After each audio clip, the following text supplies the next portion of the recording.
Welcome to the Fitness Oracle, the podcast where we bring you real conversations with real people. And today we have an extraordinary story to share. Meet CJ Flood, a man of many hats. He's a veteran of the Australian Special Forces, a proud father, a loving husband, and a die-hard entrepreneur. Surprisingly, he's also a wannabe ultramarathoner, despite not really liking it. But CJ's all about pushing his limits and embracing the challenges life throws at him. Once weighing a hefty 130 kilos or 290 pounds, CJ was struggling to make ends meet and figure out this whole entrepreneurship thing. Delivering phone books for 20 cents each was far from his dreams. Fast forward 2 years, and he's a thriving entrepreneur, human leadership trainer, speaker, and a consultant. He knocked off an incredible 44 kilos or 100 pounds and found his passion for doing hard things. His transformative journey from knee reconstruction and weight struggles to completing an ultra marathon has been nothing short of amazing. All this fueled by the love and support of his dedicated wife and his two inspiring boys, Seth and Cooper. They're the reason he strives to be better every day. CJ is all about believing that sharing raw, unfiltered stories connects us at a deeper level. And that's exactly what he promises to deliver to you. Whether it's about life, leadership, mental health, or the ups and downs of his own journey, CJ is all about being open and vulnerable, believing that sharing raw, unfiltered stories connects us at a deeper level. And that's exactly what he promises to deliver to you, whether it's about life, leadership, mental health, or the ups and downs of his own journey. So if you're ready to take your life to the next level, join the Fitness Oracle newsletter today. As a subscriber, you'll get exclusive access to exciting perks like being the first to know about new episodes before they're released to the public. But wait, there's more. You'll also receive a one-on-one phone call with me where you can discuss your fitness goals and how we can help you achieve them. Plus, you'll get free access to our private community where you can join community calls to discuss episodes like this and how they're helping you apply the lessons to your life. The excitement doesn't stop there. As a member of our exclusive community, you'll get access to some thrilling programs that we're launching to continue your journey towards health and wellness. So what are you waiting for? Join the Fitness Oracle newsletter today and embark on a path towards a healthier, happier you.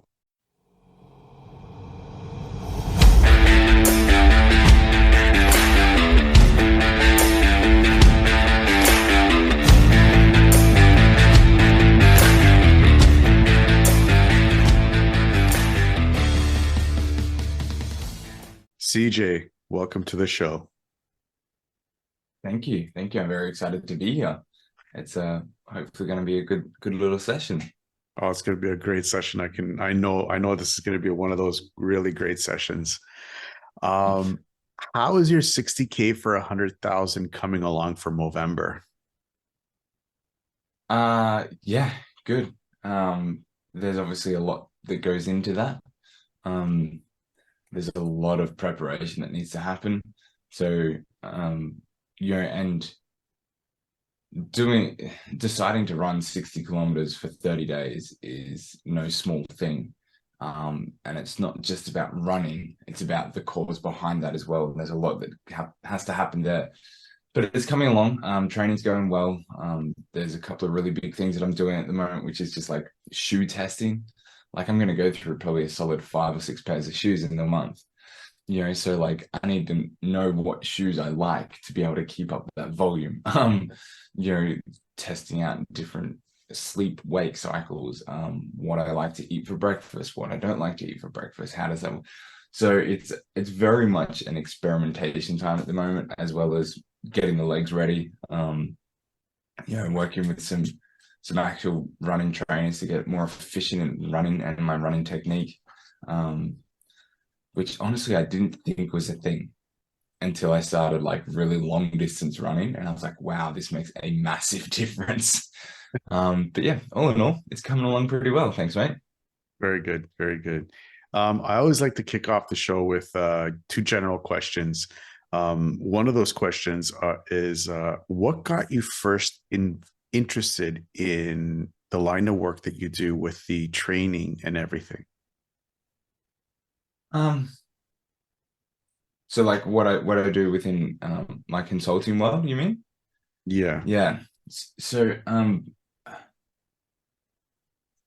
it was when I had the realization that I can be better when I learn new things and I get new insights, and I work alongside people that, and have coaches and mentors and things like that. Um, and then when I started, just like it started very much just like a casual conversation among friends. And I was like, oh, you can try this or try that, and they got some results. Oh, wow, CJ, that really helped. And then it got a little bit more and a little bit more. I was like, you know what? I really enjoy this feeling, like being able to help people and watch them have growth in all areas of their life, not just within business, but at home, dealing with, hard relationships, things like that. It was just like, yeah, I think this is cool. Like we should do more of this. Have there been any moments where you just said, you know what, screw this, I just want to quit and just get just like a regular 9 to 5 job and just zone out for the rest of my life? Um, Never when I'm doing the work. The hardest part about like the work that I do, like in consulting and leadership stuff, like it's so fulfilling when I'm doing that work. But the hardest part about it is finding people that are open to growth and open-minded enough to be able to go, you know what, I really need some help with this particular thing. And that part's really, really frustrating.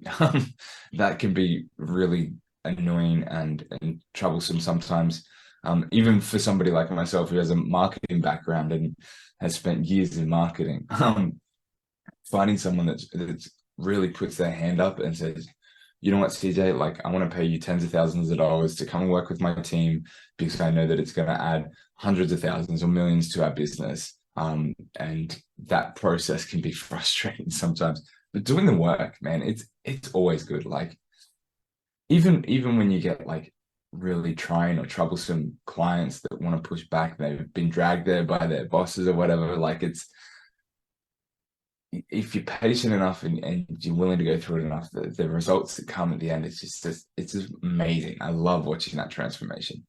That's awesome. Yeah, I know how that feels. I know how that feels.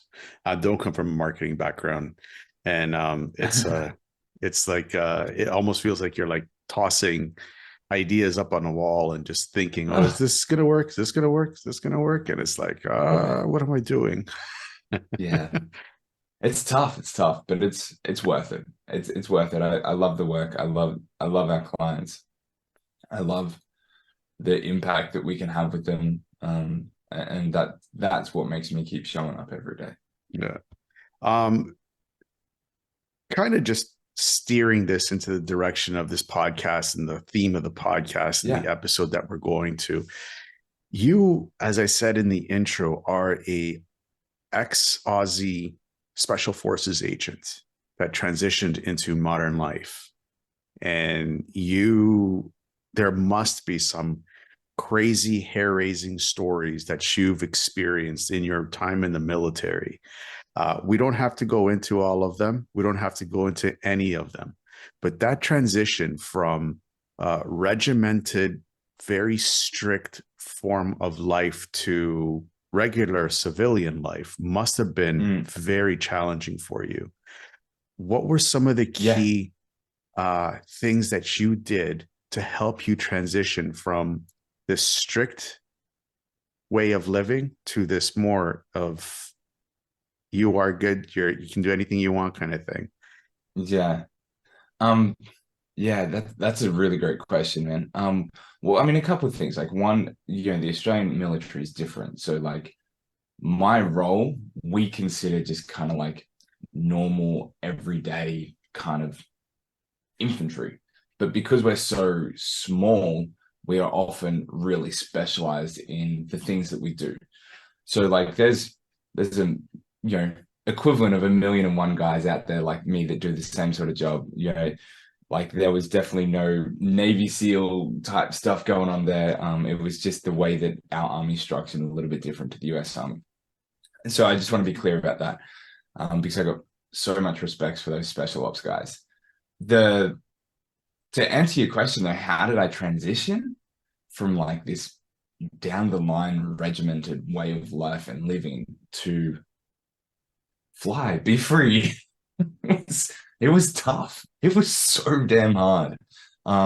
It was really challenging because I I didn't understand when I was going through this that like people like I came out of the military and I was still driven and I was still disciplined. Like I still had that ingrained in my nature, ingrained in my routine. I still woke up and shaved every morning and things like that. And it took me a little bit to realize like, well, maybe I don't need to do these things. And it was probably over the course of 2 to 3 years that I got an understanding, okay, some things are helpful to keep, some things don't really matter so much. So I still keep a lot of the stuff that I did in the military.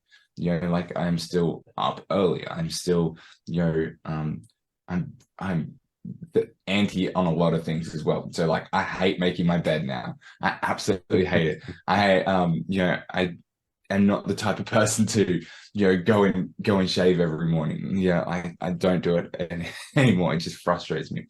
But like I still show up early to appointments. I still make sure that I'm over prepared. I still make sure that I'm ready for everything.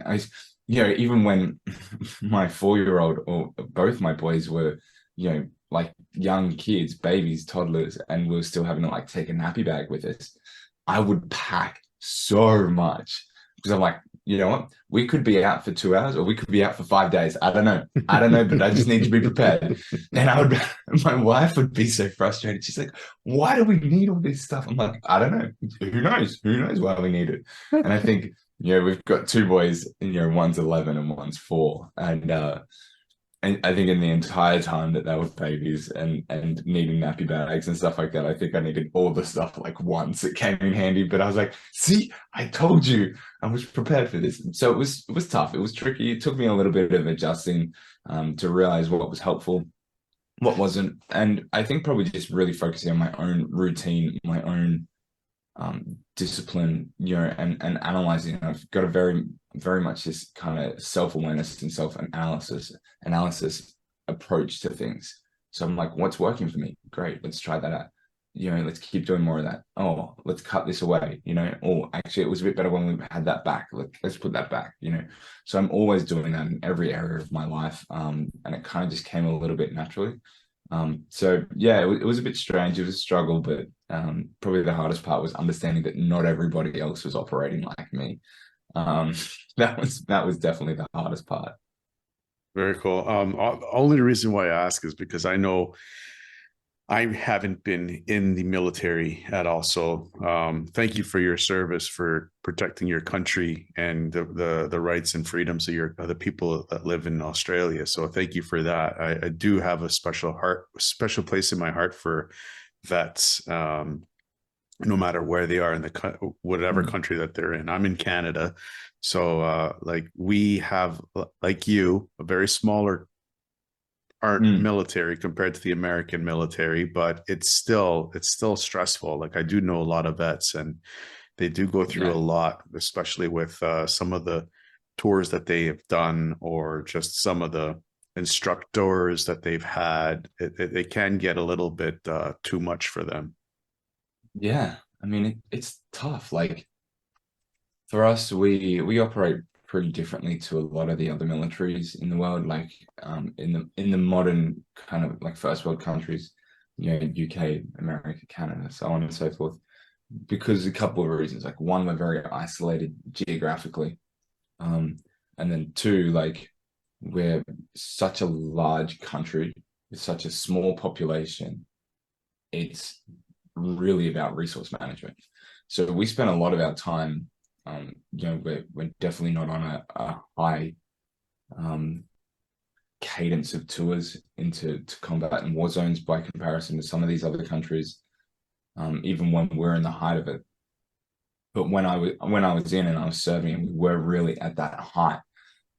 It was constant training and readiness and preparation was probably the hardest thing for guys, because it was like, the Australian Army lives by this kind of motto of, train hard, fight easy. So like our training was just grueling and just never ending. And anybody that served in any sort of part of the military will understand that. It's always tough, but it's like this was really next level. And I think that makes it hard for guys when you leave, and it takes a toll physically and emotionally. But probably the most challenging part is like when you're in the military, it's like you're in your own world. And like you serve with the same guys, you live with the same guys, you go out with the same guys, you have drinks with the same guys, you meet their brothers, their sisters, their families, their mothers, you say hello, you pick up their, you help them out, you do stuff. You are such a tight-knit community. But then when you leave, like you lose that, and that's where a lot of this emotional turmoil comes in, because it's like, now who do I have?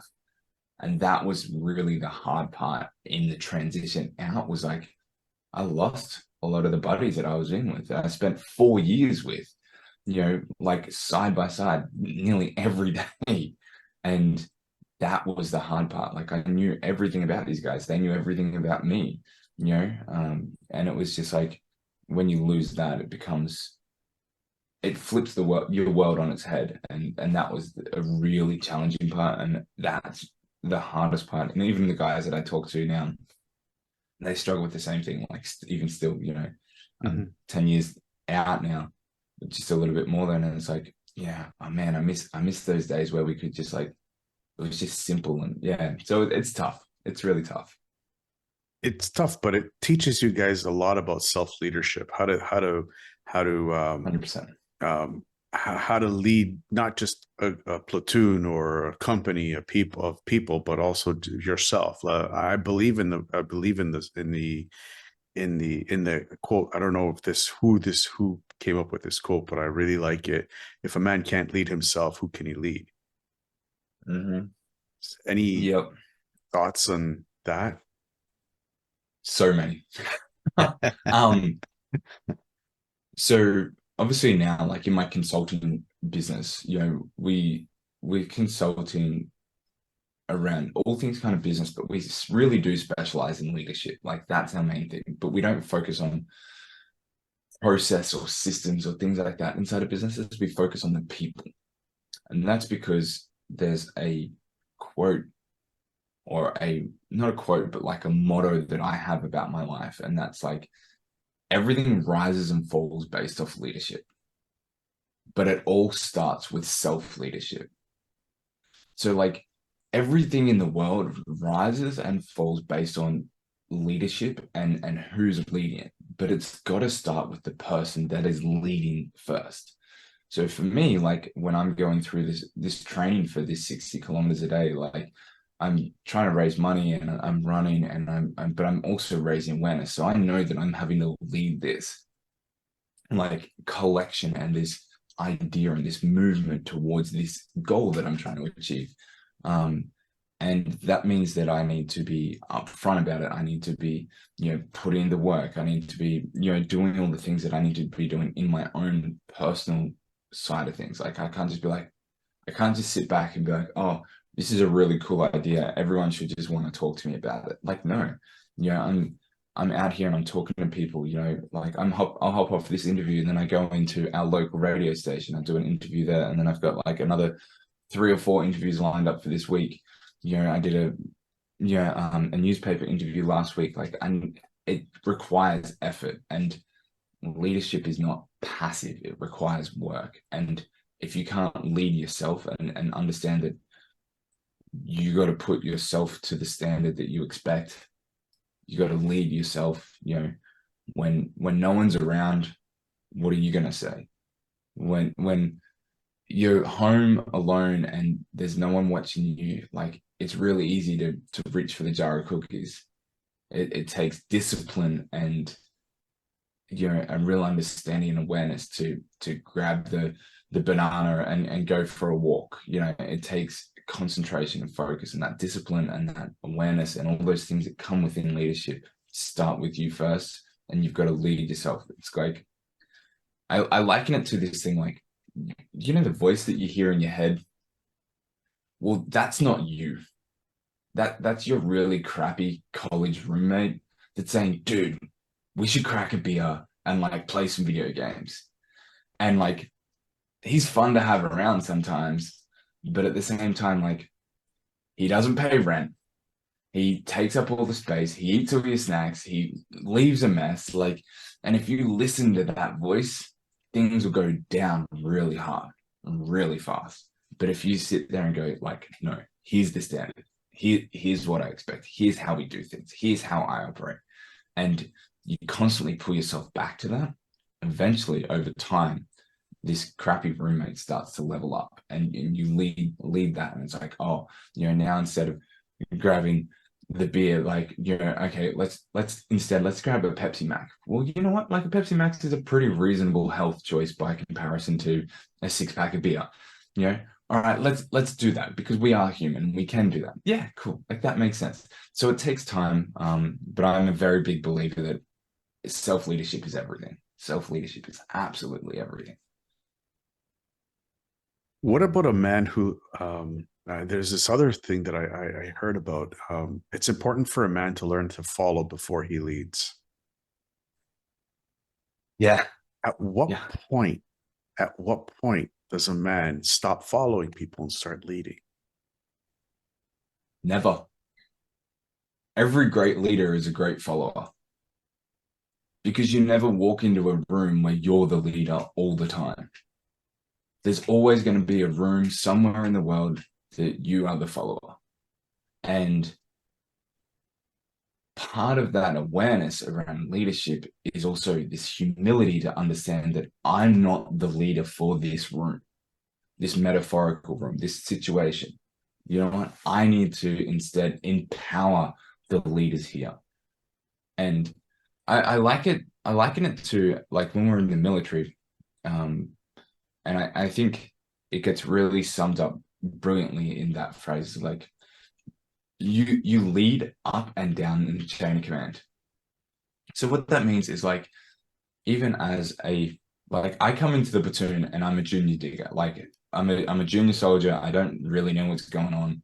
Like, I don't just look to my corporals, my sergeants, my platoon commanders to know what's going on. I look to my senior diggers. Like, I look to my senior soldiers. I look to those guys that have been around a little bit more, and they're like, hey, here's what's up. They word up, and they lead. So that if in a situation, heaven forbid, like, we were in a firefight and we lose our ranked leadership, our promoted leadership, we know that we have guys that will step up, and they've learned these things. They've been brought up. And they're these junior leaders that are there. And then all of a sudden, like, if we're in a combat situation, and maybe we bring in, this is a really common thing, particularly like through the Middle East, we bring in like these Middle East armies to train them and show them how to operate as a military. Even though I'm a junior soldier in our army, I would turn over this way, and now I'm one of the most senior people in that army. So while I still respect and honor rank and things like that, like, I'm still more equipped and proficient and competent than nearly everybody within that army. So it would be a disservice to me and them as a junior soldier just to go, oh, I'm just a junior soldier, I'll sit back. And that's where leadership gets really tricky, because, like, it's easy to get wrapped up in the ego of things. It's easy to get wrapped up in the situation of titles. Titles is not leadership. There's a really harrowing situation that I came across about 12 months after I left the army. I came across a really bad car accident. There was myself and the guy that I was working with, and then also to I was working my dad's construction company at the time. There was my dad and another guy, so there was four of us in two different vehicles, and we're coming down the highway. And as we come over the crest of this hill, we could see that there was a car accident. And I hear my dad over the radio, and he's like, CJ, you need to get up here. So like, let's look at this and go, when does a leader lead and when does a leader follow? It's like, one, he's my dad. I've literally been following him my entire life. He's older. He is my boss. He is more qualified in a lot of things. He's like, CJ, I need you to get up here. You got to run this. So we pull up in the two cars and like we step out, and instantly my dad, who in 99.9% of rooms, I follow him. He realizes and has incredible humility to understand that, no, I need to follow. And he's like, all right, what do we do? And he then empowers me to lead and run the whole thing, the whole show. And that's where it really, you've got to understand that these situations happen all the time. Sales meeting, and you're the top sales dog. Well, guess what? Maybe somebody underneath still has a great idea. So you just got to follow them when they present that great idea, and you got to follow them through with it. You know, if you're a CEO, you know what? You don't get to be the person that's like and dictatorship, because that's not leadership. That's a dictatorship. You got to follow the insights and the inputs and the things from the board that sits with you. So you're always following and you're always leading. It's a real dichotomy that needs balance. And it really comes down to this ego and humility balance that we go back and forth with, you know. And if you can sit back and go, is this the best thing for the team? And the answer is yes. And that means you lead. Well, step up, start leading. You know, you might have things that come over the top of you. Maybe you don't have the rank to pull that off completely.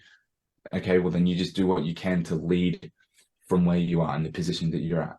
You know, and that's why I think this balance is tricky. It takes a lot of work, but that's why we see great companies fall, great organizations fall, because ego gets caught up in this and titles and I'm the person to do this, but it's not that. I promise you, if you can park that to the side, your leadership capability will just grow exponentially in the blink of an eye.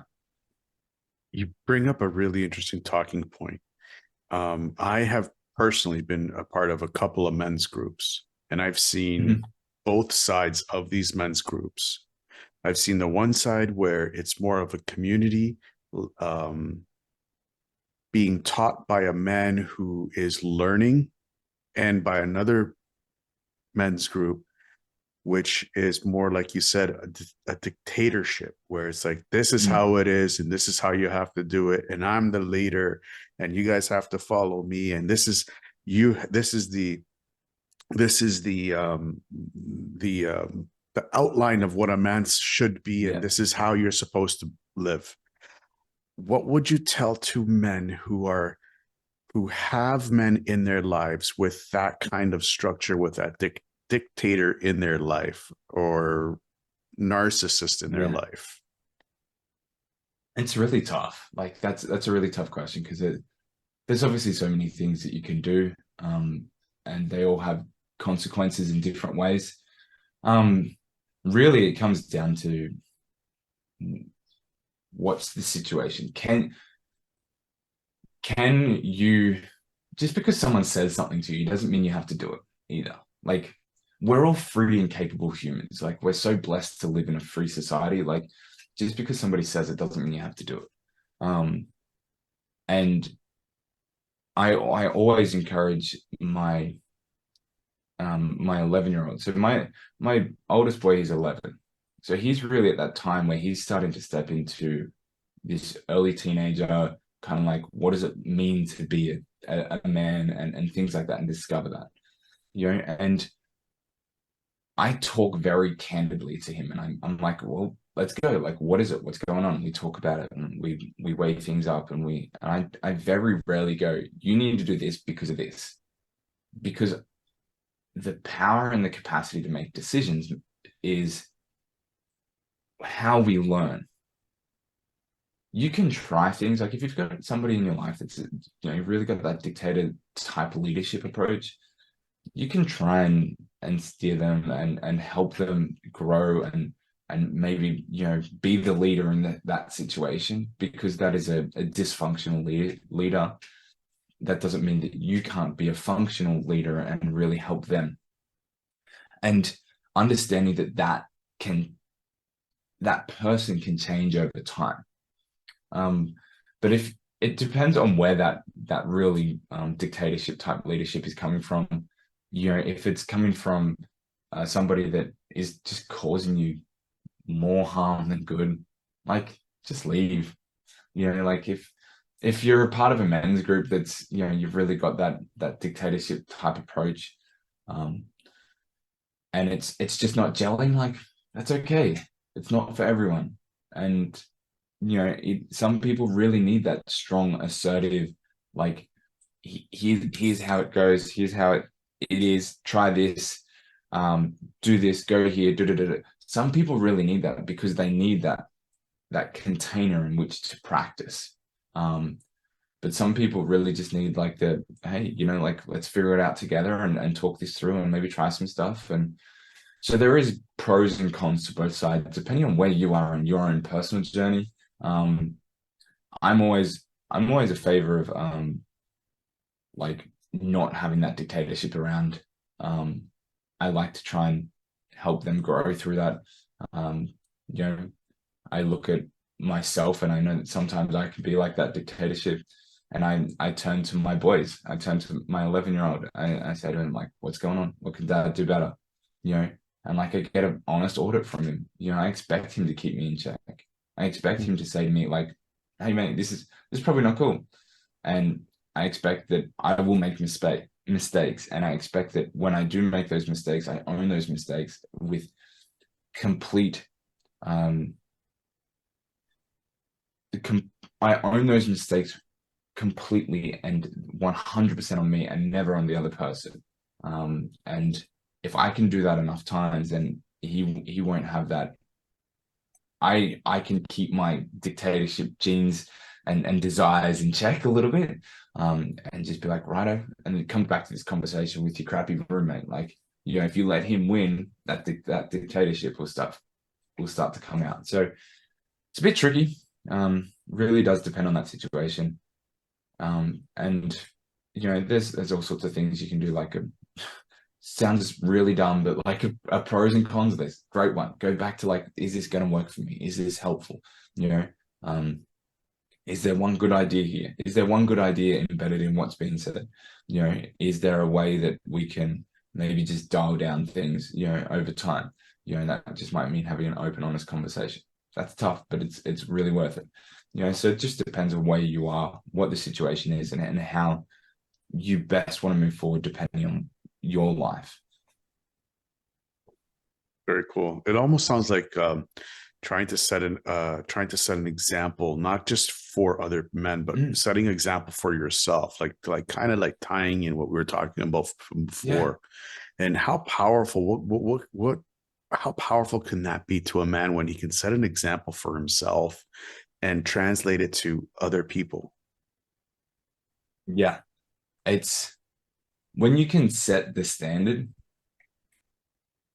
like, because it's one thing to set an example, but a standard's a little bit different. A standard is like, okay, kind of here's a list of things that I expect from people. I can't expect those things without being those things. I embody that. I bring those people to me. And it's just a natural attraction. Like, mate, I don't know anybody that's, caught up in delinquent, low-level kind of, things, because they're not the type of people that can stand to be around me. Like you always kind of, you're going to have those people around you that are like you. So what the standard is, you've got to be who you want around you. And that setting that standard is so critical. And it doesn't need to be a huge list of things. It's like, oh my God, I got all these things that I need to do. No, it doesn't. It's just like, like I expect somebody to, be, honest, speak with integrity and trustworthy, like great. That's not that complex, but it's incredibly difficult to hold that all the time. The amount of times I've had to have honest conversations that I didn't want to have sucks. It sucks sometimes, but you've got to have those, because like if you want that in your life, you've got to hold that standard to everybody all the time. You know, I'll give you a great example. Like I hold myself to that honest example. I'm human and I'm not great. I make mistakes. I get caught up in the moment. I get emotional. I have all these human things that we all have. Sometimes it gets the better of me. You know, and just the other week I messed up pretty bad by my standards. And my wife had to pull me up in check. And it wasn't a simple kind of like, oh, you messed up, don't do that again. It took a bit to process. Mm-hmm. And it wasn't until I was like, you know what?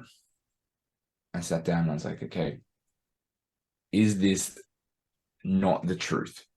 It's like, no, well, 100% the truth. Do I expect honesty? Yes, I do. Okay, what am I going to do about this? So then I had to go back and I had to correct a few things and make a few adjustments and, you know, apologize to some people, and explain the situation, and then say, you know, like, I'm sorry that you had to go through that. I hope that you understand that I am human. And while I do my best to keep everything in control, sometimes it gets the better of me. And it was such a great moment because together we grew. Because in the situation, I was the leader. I got called out by one of my tribe members, essentially, being my wife. And now I was able to go back and be like, that's not okay. I apologize. Here's what we need to do better next time. And we talked through the situation. Collectively, then we grew and got better. So it's like setting that standard applies across the board. And I could have really easily just let that standard go and be like, oh no, it doesn't apply to me, but it does. And I've got to own that and embody that as well. That's interesting because it sounds like it's like you said, you have like a tribe that keeps you accountable, like your wife, your Yeah. kids. What about a man who's not married, doesn't have any kids?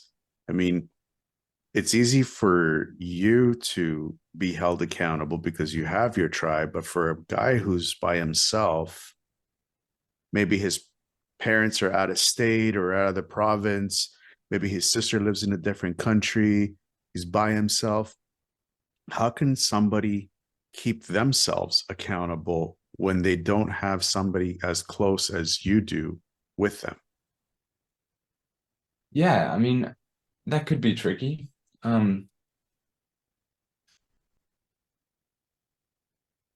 So okay, I'll give you a bit of an example about how I dealt with this personally. Because like I'm not one to sit here and say that I know everything. Like I'm not like that.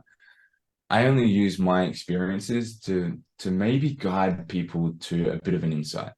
So for me, I left the military. I worked in construction. I was on a six-figure salary in construction and having really great success. And I got to this point, you know, I was having this great career success, but I was being a very bad family man. Like my eldest son had just been born. His mum, you know, was looking for me to be around and be a dad and whatnot. And I wasn't that. I was focused on my career. Eventually, our relationship fell apart. I reached kind of like the height of my career where I was like at that project management level. I was like, well, if I'm going to go any further, I need to go to uni. So I gave up my six-figure salary and I started sharing a bunk bed with my 8-year-old brother. I mean, like, I don't know if you understand what that's like to kind of just willingly give that up and be like, well, let's go and start at scratch again. That was really hard for me. And that was a really tough few years. And in that time, I got caught up with partying. I got caught up with drugs and alcohol. And, you know, I was not the man that I wanted to be. And it was only through even though I didn't have anyone really close to keep me in check, my wife wasn't around. I didn't have any kids to keep me in check. You know, like my parents weren't really around, like siblings, all this. So it's like I sat there and I was like, is this the person that I want to be? And it was only through a process of time that I was able to go like, no, this really isn't, this doesn't sit right. What do I need to do about this? Okay. And I slowly worked through some things, and, you know, I decided to change it up, and I physically moved geographically, pulled the pin on my uni and my studies, and off I went, and I was like, I need to get out of here. Interestingly though, when I right towards the end of that time, you know, it was 2 weeks before I left, it was when I met my wife.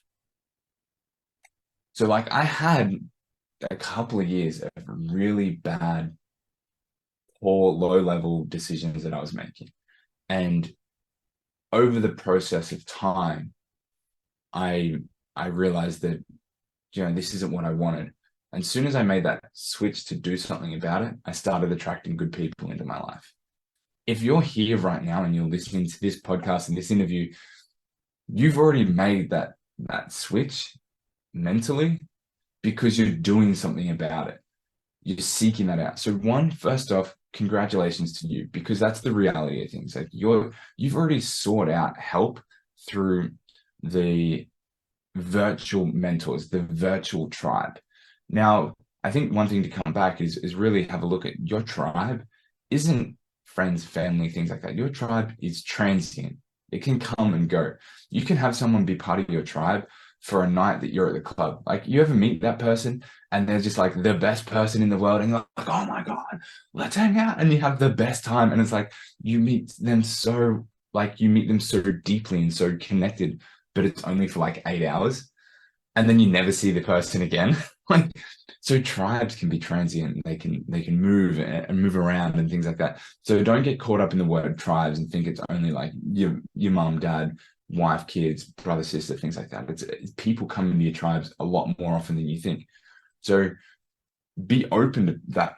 Be open to people coming into your tribe, calling you out.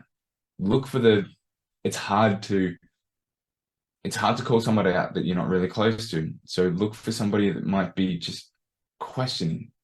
You know, is somebody saying to you, like, hey, is that the right thing? That might just be enough to go, well, you know what? It's really not.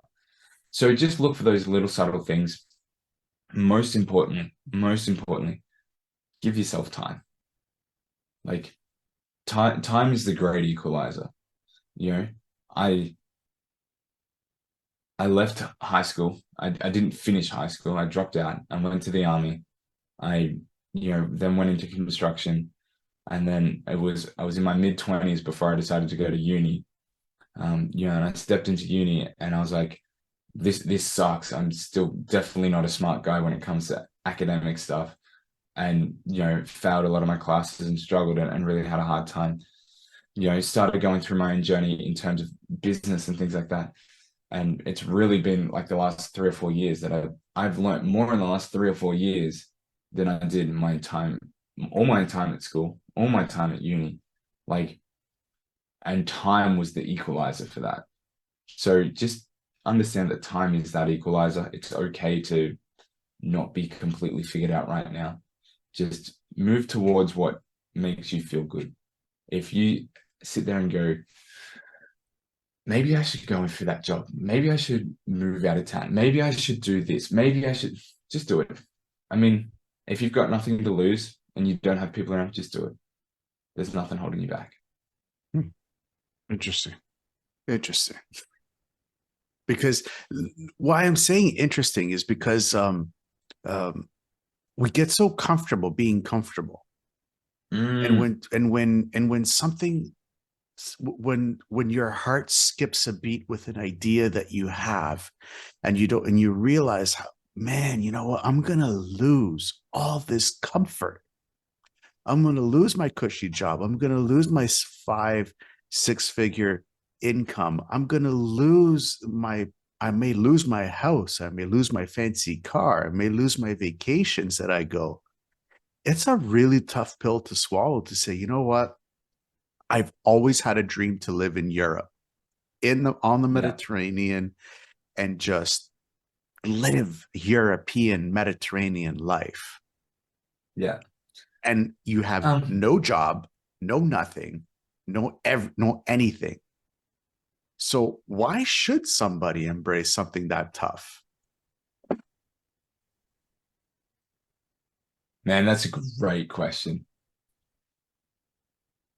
It takes a special decision to come to that. Now, I want to be very clear. I'm not saying that you should do that in spite of responsibilities. You should never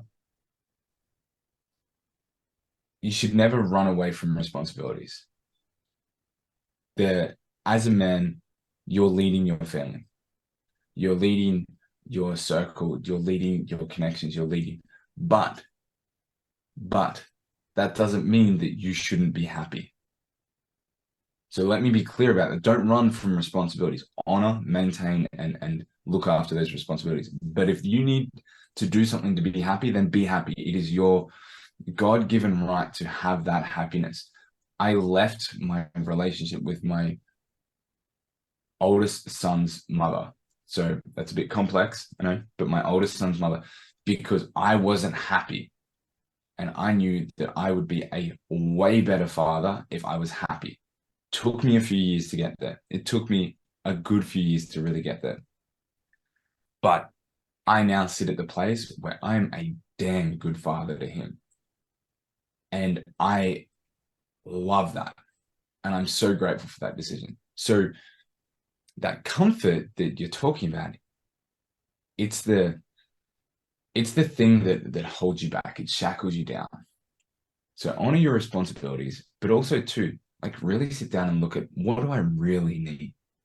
Like I can take these wild, I can drop everything today and be like, you know what, like I'm gonna go back to uni and full time and we're gonna go do this. The reason I can do that is because I know that I can do that and maintain my family responsibilities. Because if it means that I need to go and work a night job cleaning toilets, I'll do it. Like, so be it. Like, I'll do it because that's what it means to me. Because I know that I can do that. I know that at the drop of a hat, I can go and get a job in construction, or I can go and get a job in marketing, or this and that. Now, when you don't have those skill sets, you've got to be a little bit more discerning and a little bit more thoughtful, a little bit more mindful. But once you kind of get to a point where you can build those skill sets up and you can honor your responsibilities, and then you understand what it is that like, what is the bare minimum that you need, like things start to look pretty easy in terms of decision making. Maybe for you, the bare minimum that you need is 2 vacations a year and, 2 cars and your giant house. Well, that's great. That's fine. That's totally okay. That's your bare minimum for you and your family. I get that. For me and my family, like I'm good with a tent. I'll ride the bus or I'll walk and I'll find a job somewhere doing something. We'll figure it out. My family will never go hungry. They'll never be without shelter. And the certainty that I have in that is what gives me the ability to make those tough calls. So understanding that there's comfort there and there's varying levels. And you just got to find where your level of comfort and risk kind of meet. And there's a really great way to look at that. And that's for me, like when I'm running these long distances, that's not I don't like running. Okay. So like when somebody says to me like, hey, why are you running 60 kilometers? Like the first thing I think is like, I don't know. Like just because it's so dumb in my head because I don't enjoy it. But what I enjoy is that when I'm 20, 30, 40 kilometers deep into that run and I'm sitting there and I'm on my own and I'm confronting that thought of quitting. And it's me versus that thought of quitting. And I'm like, well, now it's game time. Now let's go to war because I can do the hard things. So the hardest thing you've ever done is the hardest thing you've ever done. So if you start to find more hard things to do, other stuff gets easier. Like, that's just the reality of it. And you can embrace that in all areas. It doesn't have to be physical. I like to use physical things because for me, that means I can translate that over. I find that translates over to my business and my personal life really easily. Like I don't need to be like trying to find hard situations in my family life, um, just so I can confront them. Like that doesn't create hard situations. Like that makes no sense. But I can easily go for a long run. I can put on a backpack with some heavy rocks in it. I can go and try and start training for a triathlon. I can go for a 5-day backpacking trip. I can go so these things give me the ability to confront these hard situations. And that's where it's like, now that I've confronted something hard, I know what my standard that I need, like my things that I need are. Great. Well, now somewhere between these 2 points, I have a level of risk and that I'm comfortable with. And you've got to find that for you. But yeah, backpacking through Europe sounds pretty good. Yes, it does. Yes, it does. Sounds really nice. It's really, really nice. The problem Yeah. is when you do hard things, a lot of times you fall on your ass and you get life that gives you that right hook out of nowhere saying, you know what, now the real work has to start. Now you Yeah. really start to really look at yourself, who you are, how you react, and how you move. And how you're going to get out of it will dictate a lot of how you are when you do fall on your ass. How do you help Yeah. people get out of that? Life just gave me a right hook and I'm on my butt right now. And there's no way that I don't see the light to get up. You don't need to see the light to stand in the dark. Mm. So what I mean by that is like you don't need to see step 1000 to take step 1. And that's really easy to say. It's so easy to say. But John, like, man, I tell you, like, so after my second knee surgery and I've left the army and I'm laid up on the couch and I'm eating and I'm not moving and I'm putting on weight and it hurts and I'm in pain. And I go through this cycle for 7 years.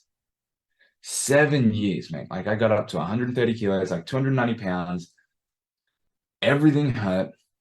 I was in pain, like not just physically, but emotionally. I felt like a shell of a man. I felt lost, alone, just completely isolated in the dark. I had incredible people around me, but it didn't change how I felt. And there was a good 10, 12 times. I literally invested tens of thousands of dollars to try and lose that weight and get my health back on track. And it was only through the genuine, like, okay, let's go again. Let's go again. Let's go again. That I started to see there was a way forward. That only came about because I got a trainer. I started working with a trainer, towards the end of 2021, and we just simplified things right down. So you got to understand, John, like we win so much in our day. Like we have so many things that go our way that we should be celebrating. But as men, we just think that it's expected. So we put it to the side. That's what's expected. That's what's expected. Paid the power bill this month. That's what's expected. No, that's a damn win because you did the thing, kept your kids, moving forward in the right direction this week. Great job. That's a win. If you're if you don't acknowledge those simple wins, it's really hard to gain momentum. So for me, when I was losing this weight, and I'll use this as a real world example because it's just the principles are so true and applies to everything. I focused on 2 things. One was like an education focus and one was a doing focus. So one was just learning about the food that I was eating and how that worked, how that was operating, just understanding calories within the foods that I was eating. Eat normally, but just understand it. The other thing was all right, I just want you to get ultra consistent with walking your set amount of steps. Now, when I say set amount of steps, I'm not saying you need to go straight for 10,000 steps, because I was in pain. I couldn't walk 10,000 steps. So like I couldn't do that. So for me, it was like, let's get to, my average was 5,000 steps. So the goal became, can I get 7 days in a row of 5,000 steps? That was the crazy, this is the thing, that was the crazy long-term vision. If I could get to a place where I could get 7 days of 5,000 steps, I feel like I'm making real progress. My trainer's like, that's too far away. I just want you to focus on tomorrow. Can you make it happen tomorrow? And I sat there and I was like, you know what? I can do it at least once. I can make that happen once. And I did it. And he checks in with me and he's like, how'd you go? I'm like, yeah, got it done. He's like, cool, do it again. So I did it again. And then before I realized it, I was at the end of the week and I'd done it for seven days in a row. Nothing crazy, 5,000 steps. It's nothing. You know, it's really not that much. It's not a huge goal, but I sat there and I was like, oh, wow, I did that. So now, like at a biological level, like a literal biological level, I've had a win in a goal and I've achieved something. So now my body's getting pumped full of like dopamine, you know, I get an uptick in testosterone and all this sort of stuff. And it's like, great. It makes it easier for me to win again. So next thing you know, I go and I do it again. I go another 7 days. And then I go another 7 days. And then I go another 7 days. And it's like, well, let's make it a little bit harder. Let's go from 5,000 to 5,500. Let's go from 5.5 to 6. And I kept going, I kept going, I kept going. And then in 10 months, I lost 100 pounds. I lost 44 kilos in 10 months. By focusing on that, I didn't step into a gym for like the first 4 or 5 months. It wasn't until I was like 20 or 23 kilos down that I was like, wow, I feel great. I'm ready to start training and do so, because I didn't think that it was possible for me to win. So if I made it so hard at the start, it's like, right, you need to go to the gym 5 times a day, 5 times a week. You need to do this, you need to do that. Like, it's really easy to fail at that. But if you dial it down, get simple, pick one thing and just make a little bit of progress and just get ultra consistent. This is where, like what I said before, where time is the great equalizer. That's the thing. Time is the great equalizer. It is the thing that compounds the success. And if you're wondering how you do that, there's a book that I read that changed my entire perspective on this. Because for 7 years prior, like I was going through this process of like, all right, I go to the gym 4 times a week. I eat chicken, broccoli, and rice, and that's it. And like that was the thing. And then I'd get like 3, 4, maybe 5 weeks in, and I'd be like, I'm done. And I'm just, my willpower was toast. I couldn't do it anymore. My body hurt, like I was in pain. I hadn't gained enough momentum. But when I read this book, Atomic Habits by James Clear, it really just broke down this process of what it means to be ultra consistent. So it flipped it for me, because where I was like, okay, I need to be doing all this crazy stuff and going all the time, but I'll have a couple of rest days. Whereas the rest days, the days off in between, that impacts your success more than the days that you do double the effort. So if I go to the gym twice in one day, but then I do nothing the next day or the 2 days after because I'm sore and I'm tired, those 2 days have much more of an outweighed impact than the double session that I did, because like it's hard, and then it's harder for me to get momentum again because now I've stopped a little bit, so I've taken a break. So it's like this compounding effect, you know, just like we have in finances and things like that. It's like this compounding effect applies to your habits and your behaviors.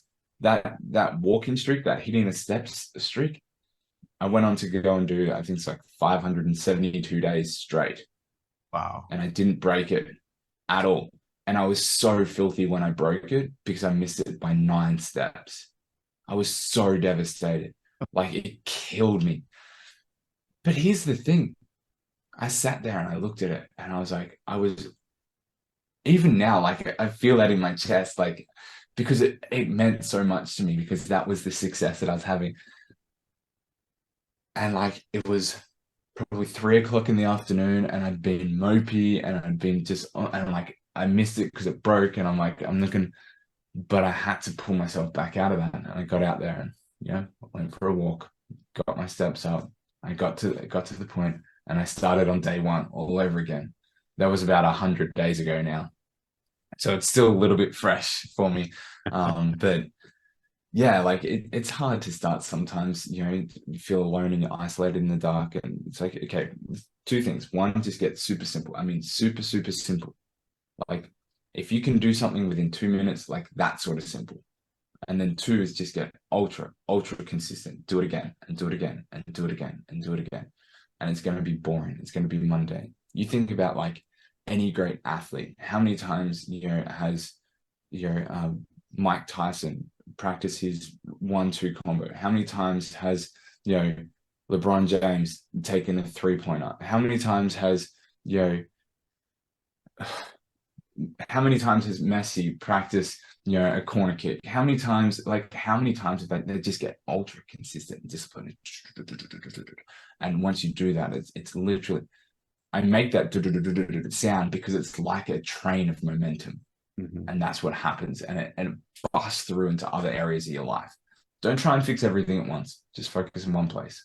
And hopefully that'll help. You brought up so many talking points, and we're coming close to the end of the show. But I'm just going to ask you a question about one of those talking points. You said something about like do one thing every single day. That goes in contrary to what we in the gyms as trainers are teaching our clients, where you need the rest day for the recovery process, so your muscles don't get torn and you don't get injured. I have a big problem telling my clients, you got to be in the gym every single day. You have to. You got to be pumping the iron 7 days a week, 365 days. Because I know from a physiological perspective, the rest and recovery protocols are more important than the actual work itself. Yeah. Yeah. So it's like, how do you balance that? I mean, that's a really tricky question. And it's one that I've wrestled with myself. I can't answer that for everybody, but I can only answer it for myself. If you do one thing, and this is the key about that like being ultra consistent every day, that's one part of it. The other thing is super simple. So if you go and you're doing, say, a full chest workout, and you've got, heavy sets, and you're working things like that, great. That's your days where you're training that. But the days that you aren't doing that, like, can you bust out 10 push-ups? What about even, we get even simpler? Can you do 5 wall push-ups? See, the thing is, those 5 wall push-ups, while it sounds like, oh, what's the point?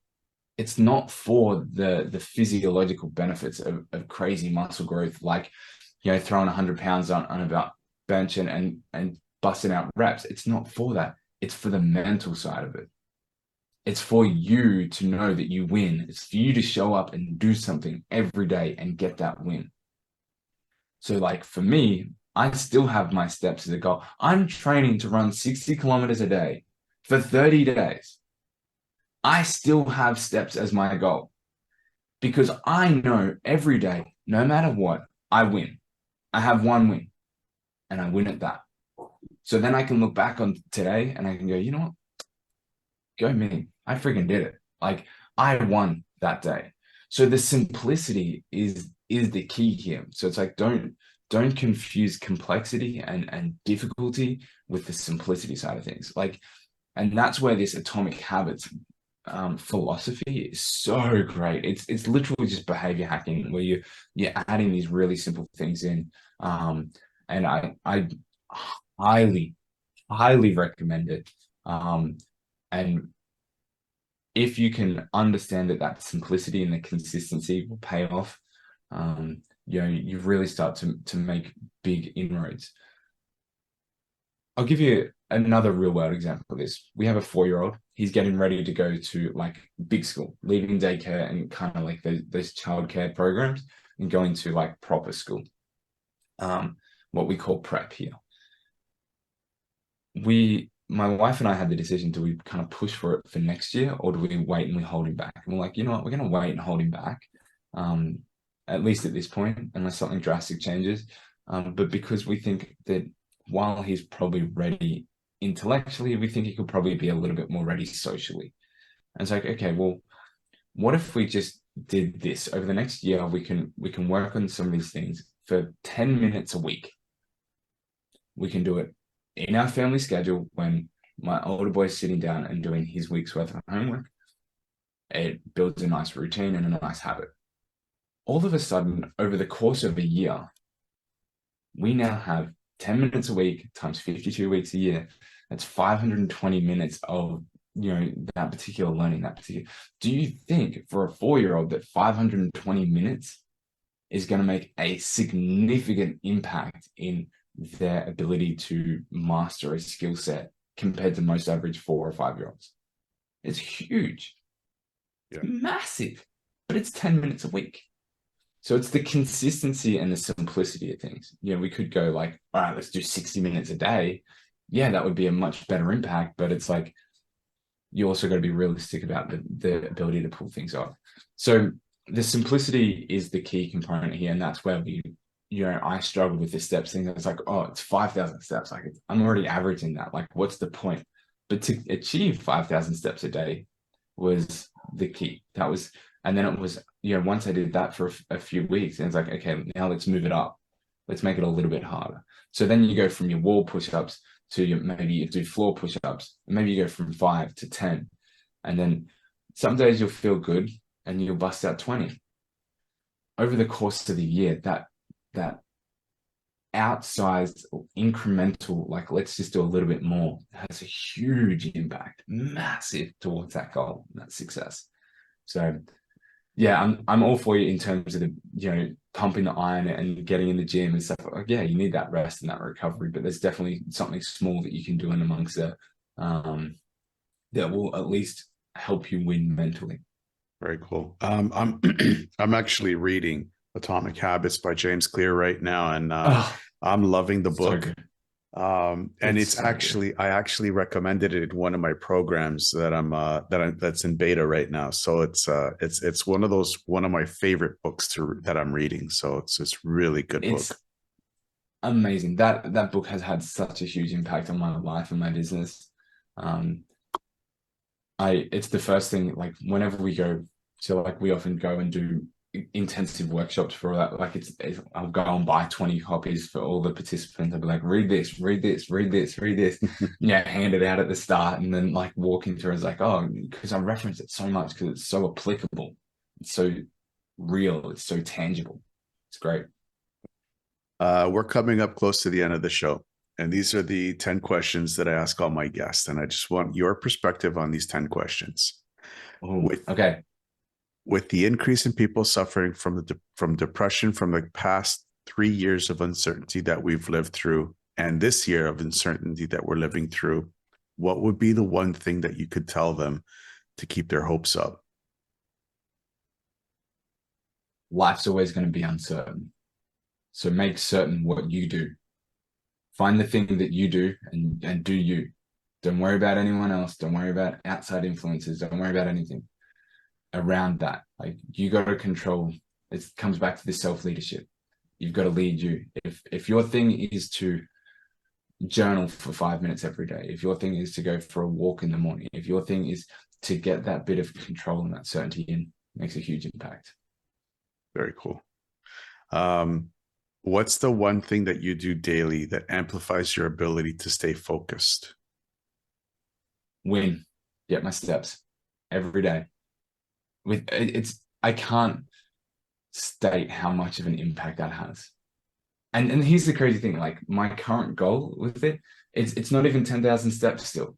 Like, again, I'm training to run 60 kilometers a day for 30 days, and I still don't have a daily step goal of 10,000 steps. It's 8,500. Do you know why it's 8,500? Because when I get to 8,500, I'm like, damn, I'm so close to 10,000. I may as well keep going. And even though I know that now and I say that out loud, it happens. I do it to myself every time. So it's just understanding that um, when I do that, I win. And I always make sure that happens. If you could pick up the phone right now and call yourself at 20 years old, what would you tell yourself? Get simple, get consistent. When I was younger, I had this great desire to make everything hard and complex and really challenging it. And I lost 10 years trying to figure stuff out. And I think if I just simplified it down, got really, concise around what I was trying to do and just got ultra consistent, I would be a lot closer to the ideal goals that I'm working towards now. Very cool. Looking back, would you change anything? I changed nothing that happened to me. There's some things that I've done in my past that I'm not proud of, that, in the process of learning, I've hurt people and made mistakes, and but at the same time, like, hurting them and having those things and trying to resolve that has been part of a learning process for me. Hasn't always gone to plan, but I mean, I think we are who we are because of our experiences. Mm-hmm. What's more important to a man, his word or his purpose?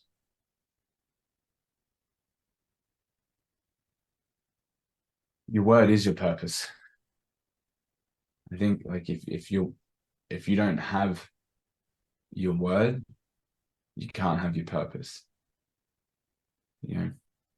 So I think they're very closely intertwined, and yeah, good question. Thank you. What scares you? So much, man, so much. Honestly, the biggest thing that scares me is that I I let my standards drop. Um, and if I do that, I know it's really easy to gain negative momentum. So I work really hard to maintain that and hold myself to that and try and achieve that. I'm certainly not perfect, and it's not, every day that I get to see that completely all the way through, and that's part of the learning process. But yeah, that's probably what scares me the most. Where do you see your business, fine line consulting, and leadership in the next 5 years? That's really closely entwined with my personal purpose. So for me, I want to create 1 million hours of impact. That's my goal. And working towards that is what we do right now. I would hope in 5 years that we'd be really making some good headway towards that. But doing things like this and coming on here, that is part of that work. So for me, I genuinely believe that if we can have better leaders in the world, we can have a better world, and we can build a better world. And that's where that work comes from. So it's just about fulfilling that purpose. Very cool. Where can people find more about you? You can check me out at cjflood.com. You'll see kind of everything that's going on. Most of the stuff right there is pretty much about like the run coming up and things like that. But there's a bit about me and link over to the business stuff. But yeah, that's probably the best place. Any final thoughts? Wherever you are right now, it's okay. It's okay to not know where you want to go. It's okay to not be certain. It's okay to be upset, and it's okay to have made mistakes, and it's okay to be human.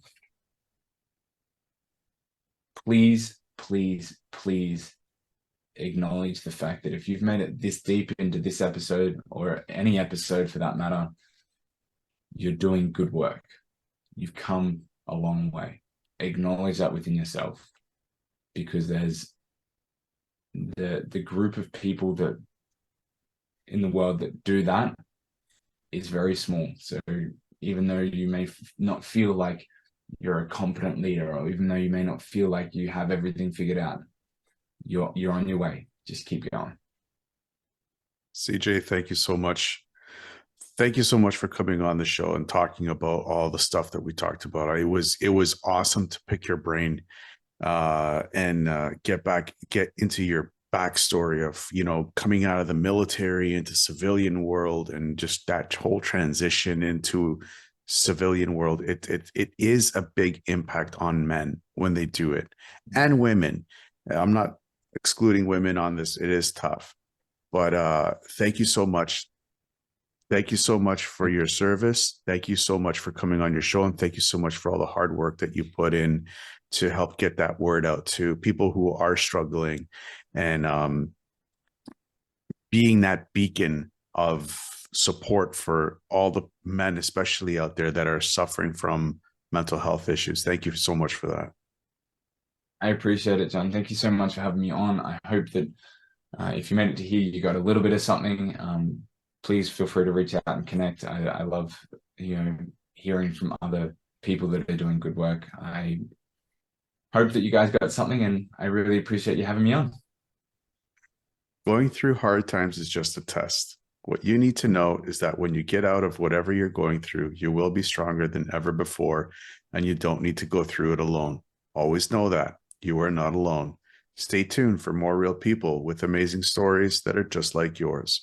Until then, to everyone out there listening, I wish you a good morning, good afternoon, or good night, wherever you may be in this crazy world. Hey guys, John from Resilient Reboot Productions and the Fitness Oracle. I just wanted to thank you for watching this episode, and I really do hope that you enjoyed it. Please don't forget to subscribe, hit that bell, and share this episode if you are watching this on YouTube or on Rumble. If you are listening to this on iTunes, Spotify, Google Podcasts, Breaker FM, or whatever streaming service that you may be using, please give us a 5-star rating and a positive review, as it will help us reach out to more people that are suffering from mental health issues. Now, if you haven't done so already, I am offering access to a free weekly newsletter that we send out every Sunday, and it's jam-packed with podcasting tips and health and wellness tips to keep you balanced in the podcasting and content creating space. So if you haven't done so already, sign up to this free newsletter. It's totally free, and it also gives you access to the Fitness Oracle private community in Mighty Networks, where we talk about this episode. We talk about how you have implemented these lessons that you've picked up in your life and how it's impacted your life. And we are working on a lot of great other programs and support systems for you guys to be able to access. So if you haven't done so already, sign up to the newsletter, and I'll see you guys on the inside.